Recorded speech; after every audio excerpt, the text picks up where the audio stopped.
It's a golf course that was designed to test, the skills of the greatest golfers on the planet. It's very challenging. It's subtle. I mean, you don't necessarily get it the first time around or the 100th time around. We're coming out of the Open at St. Andrews. If we're all lucky enough to live to 90, we'll just be beginning to peel the onion on that golf course, right? And a lot of people, the first time they play it, if it weren't for that history, don't fully get it. So the Lido has components of that.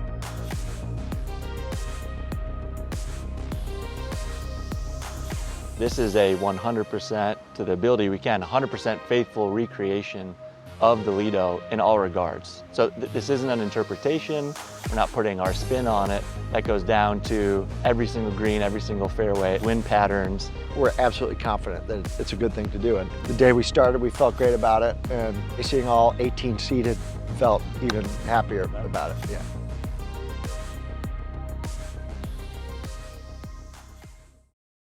The first hole is not a template hole, as so many of Macdonald's holes are, but like any great opening hole, it really gives you a wonderful taste of what's to follow. Starting with the green, it's an enormous green, as they all are. Likely the largest collection of putting surfaces on the planet, right up there with the Old Course and Old Macdonald and Mammoth Dunes. So it starts with a huge green. The first green, like so many, sit right at eye level from the fairway and are infinity greens. The bunkers are deep, they're mean, they're to be avoided, all 130 of them at all costs, just like at St. Andrews.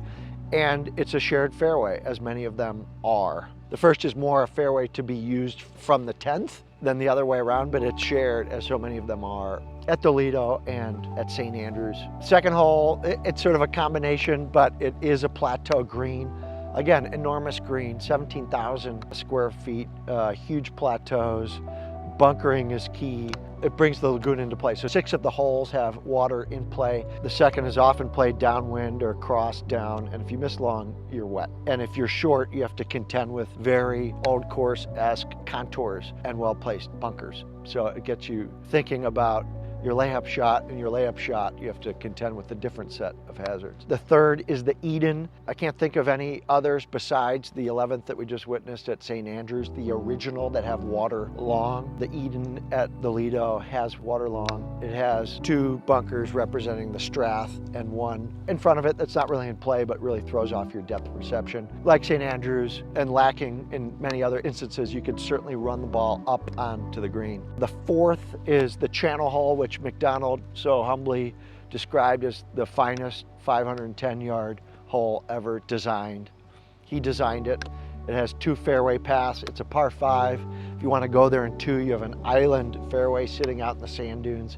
If you're able to hit that bold line, then you have a heroic second shot over an extremely deep bunker to an elevated green. Fifth hole is a cape. I think it's one of the great capes out there. The green, like all capes, is defended on 3 sides. There's a huge reward to taking the blind right drive when the green really opens up. From the left, it's daunting and somewhat terrifying. The Lido project with Country Life magazine in the UK hosted a design competition, and 3 of the prize winners were chosen to be built at the Lido. The third is referred to as Rayner's Prize. It's the Dogleg 6, the hole that Seth Rayner thought was the greatest submission in the competition. There's a huge cross dune. It's a cross bunker, but a dune elevated about 70 yards out. It's a beautiful hole. It's very unique. It's hard to describe the green, which is unlike anything I'd really ever seen. It gently bends right, pretty remarkable greenside bunkering. The 7th hole is our Hog's Back hole.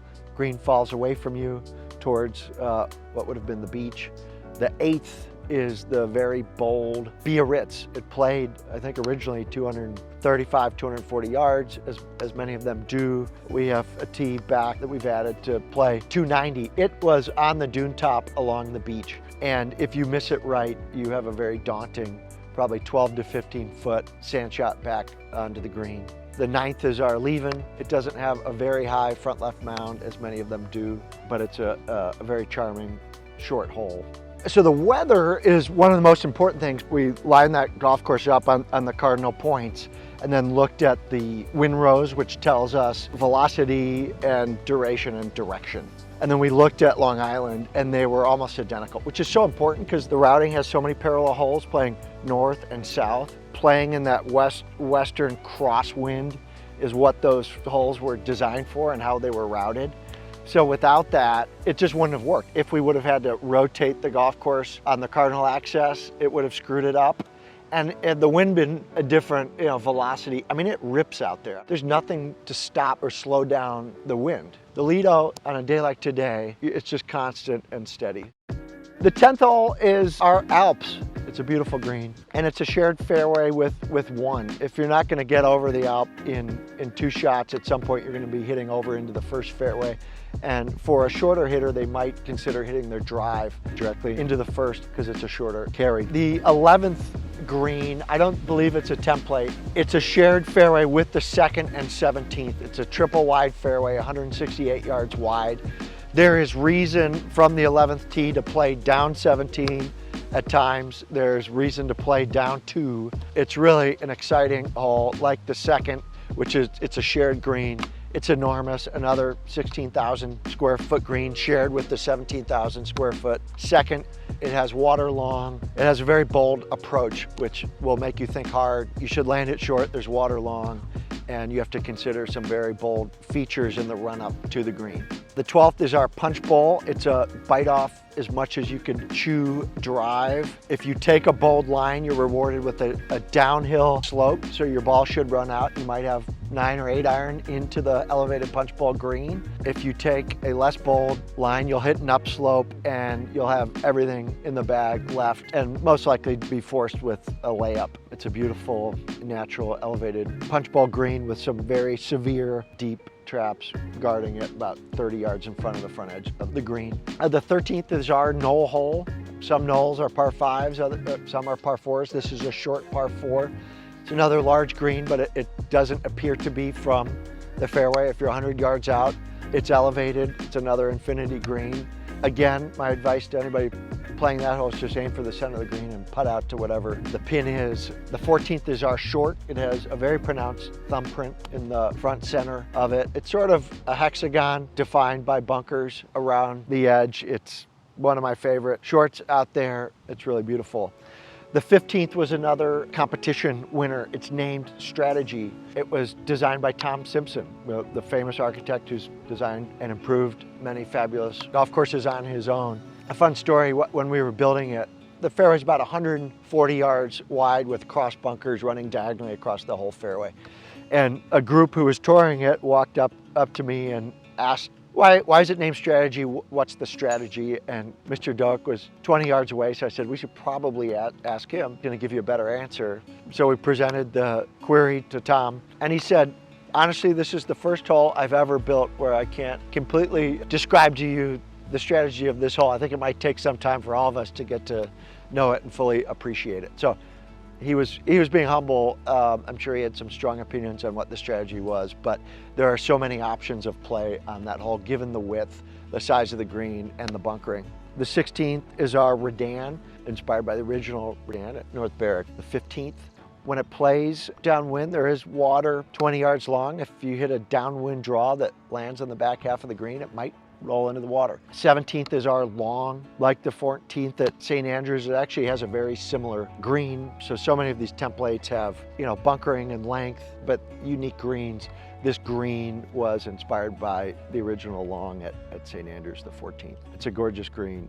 One of my favorites out there. It slopes away from you the whole way. The 18th, so the winner of the Country Life magazine was a submission by a young upstart architect, Alistair McKinsey. It was the first golf hole designed by Alistair McKinsey ever built in America. It has 3 distinct fairways to choose from, and it's the rightmost fairway is shared with the 7th. The Hogsback, it has an enormous green. It's 22,000 square feet, the biggest on the golf course, half an acre, and it was originally designed to be even larger. Mr. Macdonald did not decide to build it as designed, but it's a fabulous, exciting hole that has tested many of the game's greats in championship conditions. It often played into the wind. The hole has great history and great pedigree. On July 15th, members started playing the course for the first time through preview play Michael and I were getting texts and emails, from the limited number of tours we've done with people who are seeing it for the first time, saying like, I feel like I've been, transported back in time. Seeing people take it in through their eyes for the first time does kind of allow me to zoom back a little bit and see the project through other people's eyes and appreciate it maybe in a different way. We're not done with it yet. As soon as we are done with it, to me, then it's lost and it's in the past and it almost doesn't exist. I've never once said, this is great. We love the processes. That's where we're sort of in our happy place. And then when it's done, it's sort of gone. So we need to keep our head, down because we're not done. The seeding is done, but the growing is extremely important. So I'd say our job isn't done and we can't back up yet and say this is cool because we haven't finished the job. And so it's therefore, I don't want to say it's not cool yet, but it's not what it needs to become yet.